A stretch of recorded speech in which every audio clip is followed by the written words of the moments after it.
Betrayal blindness is when you don't even see the betrayal in order to protect a relationship. We all end up hurting somebody at some point and getting hurt. All relationships have some amount of betrayal. That's just part of being alive, right?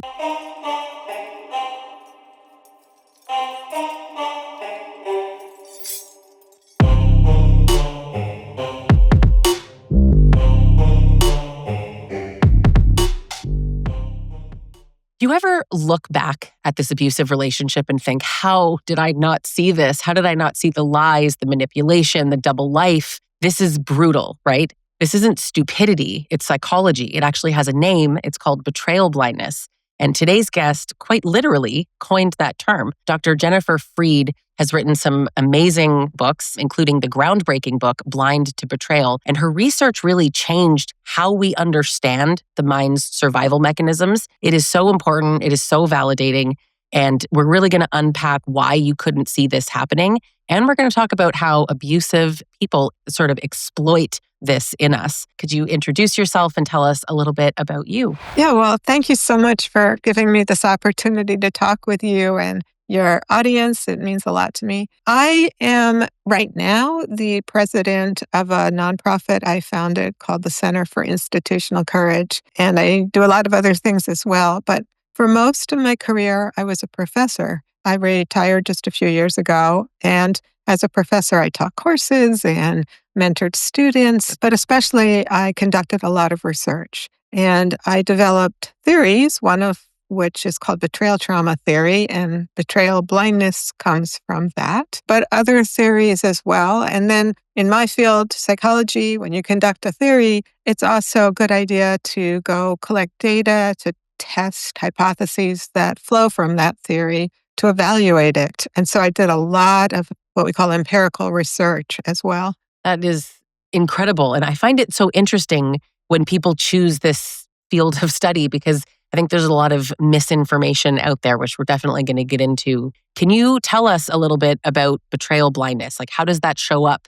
Well, I think it's probably a good idea to go back a little bit to the idea of betrayal trauma and betrayal trauma theory. So betrayal trauma is when you are really harmed by somebody that you're very close to, that you trust, and especially that you're dependent upon. And it creates a very profound dilemma or bind for people because they both need to know about betrayal to protect themselves from more betrayal, and they need to maintain these close relationships. Often the relationship's essential to their survival. Child being betrayed by a parent usually can't afford to push that parent away. When you're really empowered in life and you find out you're being betrayed, you can reject the person who betrayed you or demand they fix the situation. But if you're dependent on somebody, that is usually really dangerous thing to do. And it's not just kids. I mean, adults in relationships where they are dependent on their partner may not be able to safely push that person away, either by withdrawing from the relationship or confronting the person for the wrongdoing. People in the workplace, they may really need that job, and a boss may betray them profoundly, and they can't afford to confront it because they may lose their job and they need that job. So what do people do in that situation? Well, it's tricky because you can try to pretend you didn't see the bad thing. Like, let's say your spouse was unfaithful. You can try to pretend you didn't see that, you don't know. And that's something that people will sometimes do, but that's hard. It's hard to keep pretending. If you can just actually block the information from your awareness, then you can go forward as if everything's fine. And that's betrayal blindness. Betrayal blindness is when you don't even see the betrayal in order to protect a relationship. And people need to understand that this is not something bad about humans that have betrayal blindness. It's actually survival. It keeps you in a relationship that is either necessary or you believe is necessary. And it works outside of conscious awareness. It's not like you wake up in the morning and you say, I'm going to be blind to this betrayal. It just happens so you don't even see it. It's just not part of your perception. And we know, because we've now done lots of research on this, that it happens all the time. It often changes people's memories for events. It changes how they perceive events. And later, they may come to see the reality. Their circumstances may change. They may grow up and they're able to see what their childhood was really like, or they may have been in an abusive marriage, but they were able to get out of it for some reason. And then they look back and they're like, oh my God, all along this was going on and I didn't see it. And maybe even other people did see it. Yeah. That realization can be really hard. Yeah. Seeing that other people saw it and you didn't. Now, I've experienced this. I didn't have a name for it. I thought I was stupid at the time, but it was right in front of me and I absolutely didn't see it. And it's interesting because people have called it denial. But the way that you're describing this, it actually feels very different from denial, because to me, denial is you know it and you just say, oh, that's not true. You're talking about you don't see it, the block, right? Yeah. I mean, denial means different things to different people, but you're right. Typically, we think of denial as kind of a willful thing, like I'm going to just not deal with this thing I don't want to deal with. Betrayal blindness is really outside of conscious awareness. It's not anything people are choosing. It's happening because really we evolved as creatures to be able to do this. And it's a survival mechanism. It keeps us in relationships we need or we think we need. And that's important to know because sometimes we don't really need a relationship, but for lots of reasons we think we need a relationship. Now, a kid really does need their parents or caregivers. That's true. Sometimes, especially if people as children have been abused and they've learned betrayal blindness as a way to get through it, sometimes they keep using that ability as an adult, even when they don't really have to. And the cost on betrayal blindness is a great thing if it keeps you alive, because it's better to be alive than dead. But there is a cost, which is it makes it hard to stop the ongoing betrayal. It makes it hard to get help. And it makes people more vulnerable to getting into a new relationship that's harmful because they're really good at not seeing it. But this is not the same thing as general denial. I can see the difference, honestly. And I again, going back to I lived it, I can definitely see how things were right in front of me that I couldn't see 6 inches from my face. And the need that you're talking about, or the perception of need, that really hits for a lot of clients that I have and speak to. They feel like they need the relationship and perhaps they're trauma bonded. I know that's not necessarily what everyone is experiencing. How do you think those two things kind of work together, betrayal blindness and trauma bonding? Well, betrayal blindness is a kind of way to protect a relationship. So in some sense, betrayal blindness can help you bond in a trauma situation. But I don't really work with the concept trauma bonding myself. And what I would say is what betrayal blindness is about is it's a survival mechanism. It's a way to get through a situation that's really, really terrible. It's not the victim's fault that they're being abused. So whatever they do, they're just trying to get through a situation somebody else is imposing on them. And I think I love that you said that because that's so key, that someone else is doing this. I am so passionately against anything that is victim blaming. And it's difficult because you see that so all the time, right? It's your own fault for not seeing it, or you should have known. And I don't think that we can. I think even if we see it, even if you know that your husband's having an affair, just as an example, it still makes sense sometimes to stay, even though objectively on the outside, perhaps I don't actually feel that way. But when you're in it, I can understand that, it was a mistake. It was, so even when you see it, it's hard to leave. But imagine if you are trying to protect yourself from even knowing that this is happening at all. It's like you want to live in this little protective bubble and pretend that everything's okay, right? Yeah. And I think what you're touching on there too is some of the nuance and complexity in human relationships. We all end up hurting somebody at some point and getting hurt. All relationships have some amount of betrayal. That's just part of being alive, right? You told your friend confidence and they shared it with somebody else. And that's a betrayal right there. It's human. Mistakes happen. It's not a good thing, but it's human. And if you end every relationship because of that kind of thing, you're just not going to have any relationships, right? And also, there's nobody who themselves has been perfect about this. We've all made mistakes. It's a good thing to be willing to give people a second chance. It's a good thing to be somewhat flexible after there's been something harmful. But it's all a matter of degree, right? And of a pattern. So, even in a close, intimate relationship, a betrayal sometimes can lead to a deepening and improvement of the relationship if both parties face up to it, talk about it. Betrayal blindness, one of the reasons people engage in it is they unconsciously think that by knowing, any response they have to that knowledge is just going to make things worse because the other person's fundamentally not safe. So if I find out somebody I trusted harmed me and I tell them, you harmed me, are they going to apologize and try to make right, or are they going to punish me? In a really healthy, great relationship, when somebody harms another person, you can talk about it and you can make repairs and you can deepen that relationship. But if the other person's not safe and you tell them, it just can either bring the relationship to an end, which in some situations is good, but in some situations that's too dangerous, or it can lead to punishment. So it's in those cases where betrayal blindness is probably the best thing a victim can do. It gets them through a kind of impossibly difficult situation. I've heard that you have said that seeing betrayal can sometimes be more dangerous than staying blind to it. And it feels like such a paradox, but this is what you're talking about.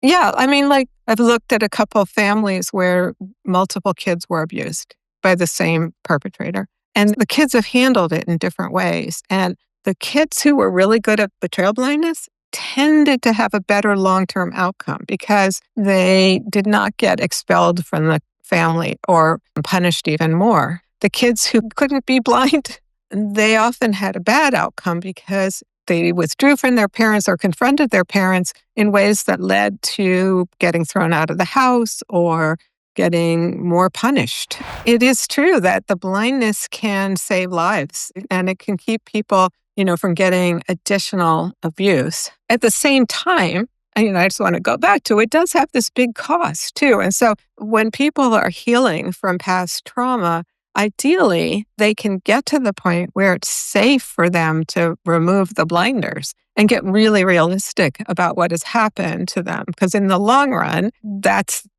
best to not have to be blind to what happened. But for that, you need to be safe. You need to be out of that dangerous relationship. You need to have people around you who are not going to, harm you in that way. So, yeah. It's all very difficult because abusers definitely don't like to give you that space to start to see things. And many victims report obviously being very isolated. So it's hard to start to see it. It's kind of a perfect shift here because how do you think perpetrators of abuse sort of facilitate betrayal blindness, or do they just sort of weaponize it? Do they know? Do they see? Maybe they don't know the term. I recognize they probably don't know the term, but do you think that they fundamentally know that you're not seeing it? How do they exploit that? There's this word for child abuse, and I think it applies to outside of child abuse, which is grooming. And that's when a perpetrator does things to facilitate the abuse. And a clever perpetrator will take their time grooming a victim. And you can definitely, in the grooming, increase the probability of betrayal blindness because what you do is you increase that dependence and that trust. And that will just, increase the pressure to be blind to the betrayal. And at the same time, you can increase the implicit threat should they try to leave the relationship or confront the person. So again, you're making the benefit of betrayal blindness higher for the victim because you're making the victim feel dependent on you and also feel that should they let themselves see what's going on, their situation's only going to get worse. And some perpetrators definitely do this. They will even use explicit language about, if you tell anybody about our secret relationship or whatever it is, if you discuss our marriage outside of our marriage, no one's going to believe you and it's just going to make me angry at you. And then also increasing dependence on people is a very common manipulation tactic that abusers use. It sure is. And when you rely on them for your safety or you rely on them for belonging or you love them or you feel like you love them even, I can see why that would be so hard. They seem to kind of be really good at manufacturing that dependence, and then you feel stuck. And, nobody should ever be hard on themselves for feeling love for somebody, including love for a perpetrator. The most beautiful thing about us is love. Now, we are born with the ability to love, and it's a really good thing. And it fundamentally keeps us alive. I mean, think about what a baby has to do after they're born. They have years and years and years of profound dependence, and they need to engage with their caregivers in ways that keep the caregivers motivated, because caregivers are working really hard to keep that baby alive. So what does the baby do? It's cute, it smiles, it makes cooing sounds, it hugs as it gets older, it kisses, it says, I love you. It does all these things to engage in a relationship that's very rewarding to a caregiver. It's rewarding to both. And the emotion there is love. What they're doing is learning to love and getting loved back. And it's totally life-sustaining, but it also, brings so much meaning and joy. So if you love somebody who then hurts you, first of all, it's just very hard to make love go away. I mean, sometimes it does, but it's really hard to. And when people blame themselves for having loved somebody that hurt them, I'm like, no. It's a good thing that you're able to love. It's not a good thing somebody hurt you, but it's a good thing that you're able to love. There's nothing wrong with you for loving somebody, even if they have hurt you. I mean, a lot of what I work on these days is what I call institutional betrayal, which we can also be blind about. And, people will even love institutions. By that, I mean, they might love their church or their school or their country or their youth sports or whatever it is. And those are institutions that can't even love you back. But because we are so geared up to love, we love even things that can't love us back. And, institutions can hurt us. They can't love us, but they can hurt us. And so we're vulnerable to that kind of betrayal. But it's not a bad thing. It's a good thing that we have all that emotion in us. I totally agree with you, actually. I think, so many people are like, I just wish I stopped loving him. I just wish I could turn this off. I wish that you could turn it off for loving the perpetrator of abuse, but not our ability to love. And the damage that gets done in these relationships, so many survivors are like, I'm never dating again. I never want to be with someone again, because they're so hurt, so betrayed by what happened. So I totally get that. This oscillation of kindness and abusiveness, cruelty mixed with kindness that you see, what do you think that does to the brain's ability to actually see danger? Yeah, it's a good question. There's a term some of my students came up with. They called it rotating betrayal blindness, when you sort of see the reality of the situation for a little bit and then you kind of go back to, no, I don't see it. And there's been some really dramatic cases of that have been documented, where somebody was in a court case as a witness regarding some terrible interpersonal crime they experienced. They could talk in the court case about it, but then, a year later, they don't remember anything about it. So it's just comes, it goes, it comes, it goes. And I don't know the effect of that kind of oscillation itself, but it does seem to be a pretty common thing that happens to people. It's like you're the love of their life and you're their enemy in the same breath. And it creates, obviously, so much cognitive dissonance and so much confusion, but it also keeps you hooked on hope, because now we're hoping that the good version comes back. And I feel like every good moment that you have, it's all sprinkled in with the bad, it sort of resets the blindness every time they're kind. That is such a good insight that you have there, because, there's this old concept that's just very true from behaviorism, and it's called intermittent reinforcement. If every time you do something, you cross the street when you shouldn't, you get arrested, that is going to be less effective than you never know when you're going to be arrested. It actually increases your resistance to that. Gambling's like this, right? Think about slot machines. Every time you don't get the coins, but intermittently you do, it's very reinforcing. People keep wanting it again. So those little bits of good times and love moments and everything reinforce a relationship that's otherwise pretty bad. It's brutal, because I made a video about this earlier today, actually, that the thing that gets me about abusive relationships that I had no idea until I was in my own is you don't think that they're nice. When I had never experienced this before, I thought, well, abusers are obviously bad people. That's clear. nothing is less clear because they're not appearing to be bad people. I mean, I would argue they kind of are, but I think the difficulty is that they're so nice to you sometimes. And that oscillation of mixed cruelty and kindness is always going to make you hope more for the good times. And it becomes so addictive. And then you feel like you can't leave. And if you feel like you can't leave, then if you find, I don't know, text messages that are a little inappropriate, or you decide not to look, or you rationalize something you might see that's pretty clear evidence that maybe something sneaky is going on, but you don't want to see it because it's, then what? I always feel like then what?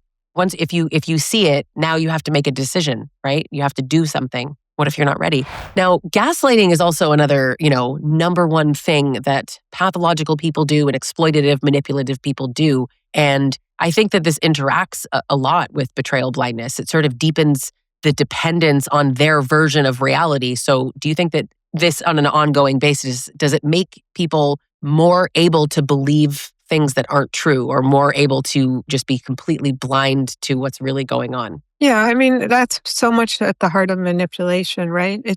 You tell people, you define reality for them, which is what gaslighting is. Define an untrue reality to the point where people are believing it. And I also developed a concept I call DARVO, which is an acronym that stands for deny, attack, and reverse victim and offender. This is a group of things that perpetrators do to avoid being held accountable. So they deny they've done anything wrong. They attack the person who's made any kind of allegation or accusation. They attack their credibility usually. And then, this is the most insidious part, and it's a kind of gaslighting, they reverse victim and offender. And they say, I'm the victim. You've made this unfair or false accusation against me. You're a terrible person for saying this about me. And it is so confusing to people because suddenly they are put into this role of being the bad person. And we've researched this quite a bit. We know that it is bad for the person is the recipient of this DARVO. And it also is, unfortunately, fairly convincing to observers. They believe it. They fall for it. The only good news here is that if you educate people about it, they're less susceptible. But so many perpetrators of sexual violations use DARVO. It's very common. We did one study with students who had been sexually assaulted by some other student, and they were all at the same school, so they would run into the perpetrator. And over half of those perpetrators were using some DARVO techniques when they would run into the person. So it's really common. Wow. I hate how common that is. And that happened to me all the time. It happens to my clients all the time. And it's hard to see because I think that when you've been gaslit for so long, right, it's an immediate wait a minute, I want to be self-aware. I see myself as a person who's able to receive feedback. So let me think about this. Did I cross a line? I remember making a video once talking about DARVO and just the example that I used, which in hindsight, I suppose I could see how the internet would be very divided on this topic. But the example in my little online skit was that a woman found out that her partner was cheating because she went through his phone. And he tried to flip it about, hey, you're going through my phone. How dare you? So he denied that anything happened. And then when he realized he was caught red-handed, he attacked her for going through his phone. And then he's the victim of the betrayal because she went through his private device, which there's something to be said for that conversation, right? Of maybe they're both wrong in some way. But I mean, the perpetrator of the cheating is the one who's wrong, not the person who's catching the person. I think that was lost in that particular skit, but it was an interesting experiment about how a lot of people will also side with the perpetrator. Because a lot of people didn't even want to talk about the cheating. It wasn't about that. It was about catching. I can see how you might want to sort of have space to talk about the problems with looking through somebody's phone. On the other hand, if somebody is cheating in the way you described, that's a pretty major infraction, but also it probably in some way was part of why the victim of that cheating felt the need to look at their phone. They knew something was off, right? Right. I mean, no blindness there. Why are you going to go look through somebody's phone? I mean, unless you just have, really bad problem being unable to trust somebody. And there are people with that, usually because they've been betrayed so many times. But more often, if you get suspicious about somebody, there's a reason for it, right? It's like, right. It's like, if anything, it's like your betrayal blindness is not 100% and you kind of know something's off. Something feels, and I don't know, I'm a woman. It's a woman's intuition. something, you start to feel something and you go through it. And I'm not here to condone going through someone's phone. I'm just saying that I understand what might drive someone to that. And the craziest thing is, she went through his phone, but she found proof that he was cheating. So obviously her intuition was telling her something, and that I see that frequently. Whatever people need to do to get themselves out of these relationships, I'm just saying that I understand. It's not about agree. We're not voting on people's reactions to things, but it's hard.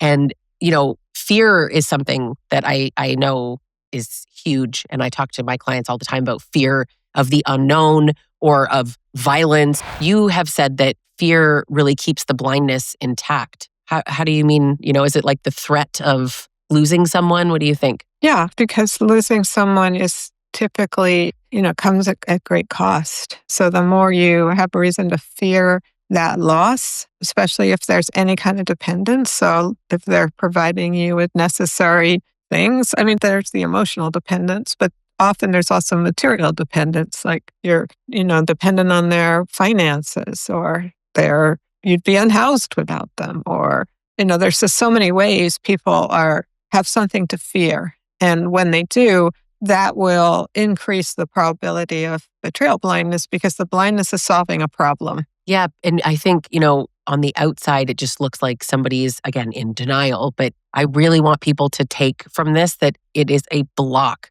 So it allows you to just not see it. There's no denial's a whole different episode, perhaps. But do you see the trauma responses? Because I feel like when you're living in this state of fear, your nervous system's, let's say, out of whack. Do you feel like the survival responses reinforce betrayal blindness? Yeah, that's a good question. It's quite possible. I don't know. That's not something that, I've studied. We do know that betrayal trauma is associated with trauma response very much. So if you compare people that have been traumatized with a lot of betrayal involved versus maybe a similar kind of trauma, but without as much betrayal. So if somebody is sexually assaulted by somebody like a spouse or relative they really trusted versus they're sexually assaulted by a stranger. And you compare those two, they're both bad situations. They both can be really scary, but the one with betrayal is associated with more trauma response, more anxiety and depression and dissociation and physical symptoms.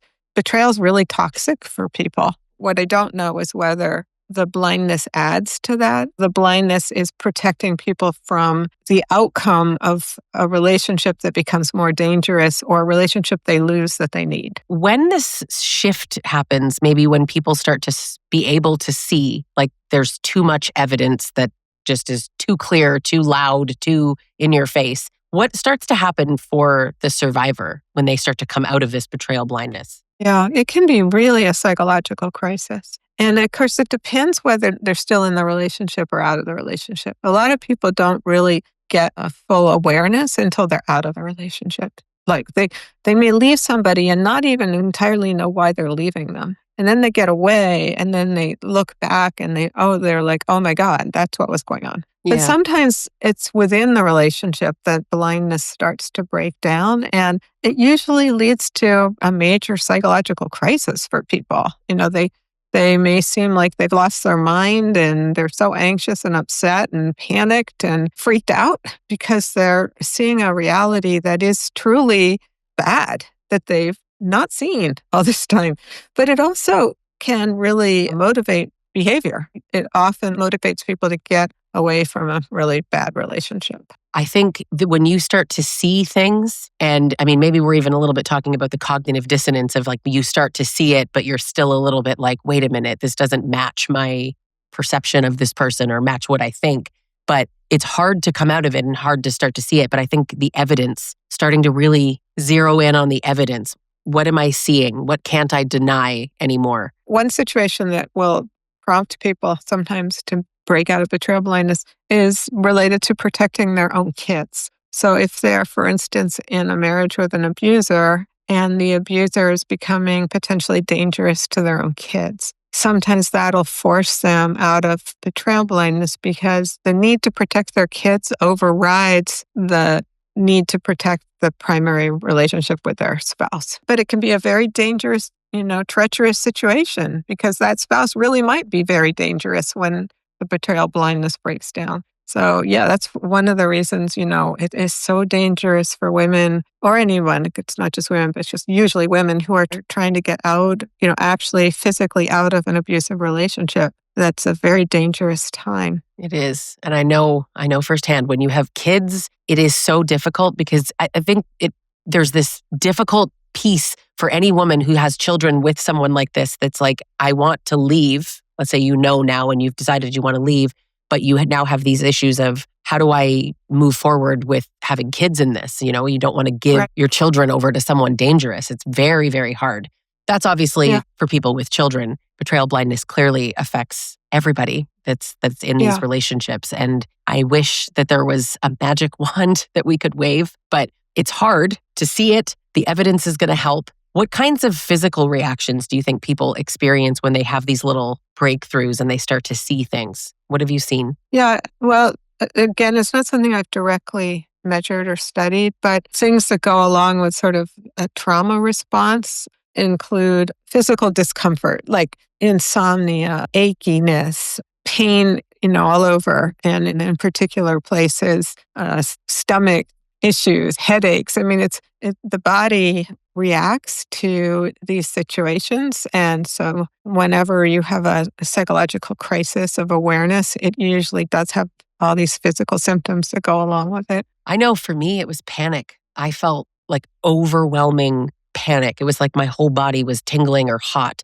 I almost couldn't breathe. It was this sudden realization of this is what reality is. This is what's really going on. I can't deny it for 1 second longer. Oh my God, this means I need to take action. And I think for me, that was the biggest issue for me moving forward was now I have to see this. I can't pretend anymore. I can't lie to myself. It started to become too obvious. And I struggled so much to be grounded in that moment, and I say that moment, it was many moments that I had. But it's hard to kind of keep your nervous system regulated through this. But this is rebuilding trust in ourselves, even because now, like, you didn't see it, right? Are you stupid? Like I said at the beginning, I felt stupid, which I know isn't true now, but in the moment I certainly did. How do you see survivors sort of rebuilding that sense of self-trust for themselves after betrayal blindness? I think one thing that really helps is when people can find at least one other human being